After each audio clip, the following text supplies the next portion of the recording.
बिस्मिल्लाहिर्रहमानिर्रहीम। अस्सलाम वालेकुम दोस्तों, बहनों, भाइयों और बुजुर्गों। आज हम करबला में हजरत इमाम हुसैन रजी अल्लाह ताला अन्हु के रोज़े की तारीख बयान कर रहे हैं, जो कि इस्लाम के सबसे ज़्यादा काबिल एहतराम मकामात में से एक है। हम इस मुक़द्दस मकाम की रूहानी अहमियत और हजरत इमाम हुसैन अलैहिस्सलाम की मेरास को बयान कर रहे हैं। तो दोस्तों, वीडियो के आखिर तक हमारे साथ रहें। किसी भी दूसरे शहर के बरक्स करबला का नाम नस्लों की याद और मुस्लिम दुनिया की वसत में कुंदा है। मोमिन इस नाम को देख दुख और तकलीफ के साथ याद करते हैं, क्योंकि वो तमाम शोदा के आका हजरत इमाम हुसैन अलैहिस्सलाम की तारीख और इस्लाम के लिए इनकी कुर्बानी को याद करते हैं। ज़ाहिरीन की लहर करबला में आना कभी नहीं रुकी।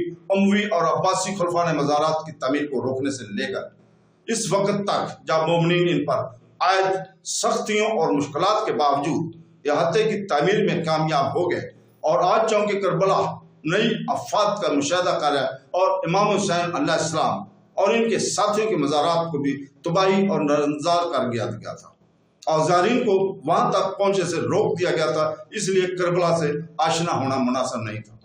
दो अहम रास्ते ज़ायरीन को करबला की तरफ ले जाते हैं। एक का तलब इराकी दारुल बगदाद से अल-मसाइल के जरिए है, और दूसरा मुक़द्दस शहर नजफ से है।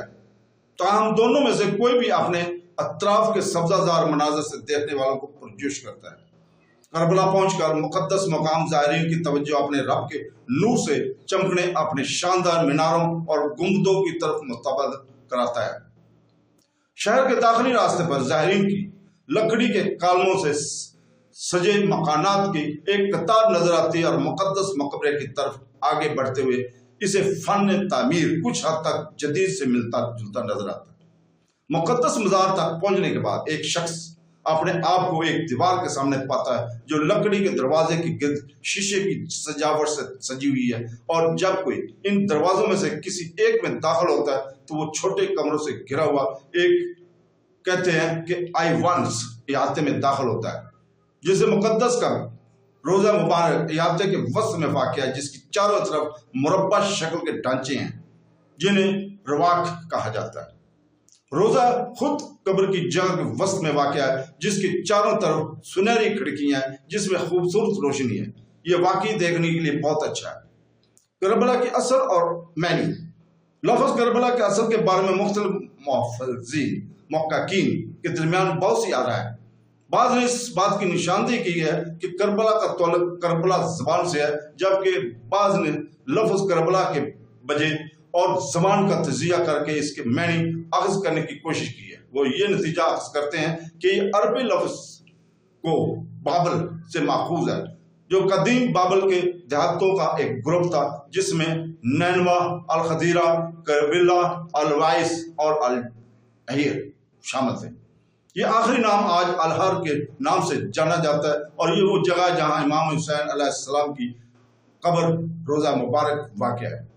तहकीककार याकूत अल-मावी ने निशानदेही की है कि करबला के मैनी कई वजाहतें हो सकती हैं, जिनमें से एक ये है कि वो जगह जहां हजरत इमाम हुसैन अलैहिस्सलाम को शहीद किया गया वो नरम मिट्टी से बनी हुई है, यानी अल-करार। दूसरे मुसन्निफीन ने नाम और इस्तबा का वाक़े के दरमियान तोलक कायम किया है, जिसने सहरा को खून से रंग दिया, और इसलिए लफ्ज़ करबला को दो अरबी लफ्ज़ से मरकब किए गए। कुर्ब के मैनी गम और बला के मैनी मुसीबत। दरअसल इस तरह के तोलक का कोई साइंसी सबूत नहीं है, क्योंकि करबला को इमाम हुसैन अलैहिस्सलाम की आमद से पहले ही इसका नाम से जाना जाता था। तो दोस्तों, आज हम हजरत इमाम हुसैन अलैहिस्सलाम की रोज़ा मुबारक की तारीख को यहाँ पे हम रुकते हैं, और बाकी तारीख कल इंशाअल्लाह ताला इसी वक्त हम दूसरी वीडियो में इसके दूसरे हिस्से में बयान करेंगे। कल तक के लिए हमारे साथ रहें, और अपने दोस्तों को भी इस वीडियो को शेयर करें, ताकि वो भी इनसे मुस्तफ़ीद हो सकें। जज़ाकल्लाह। अल्लाह हाफ़िज़।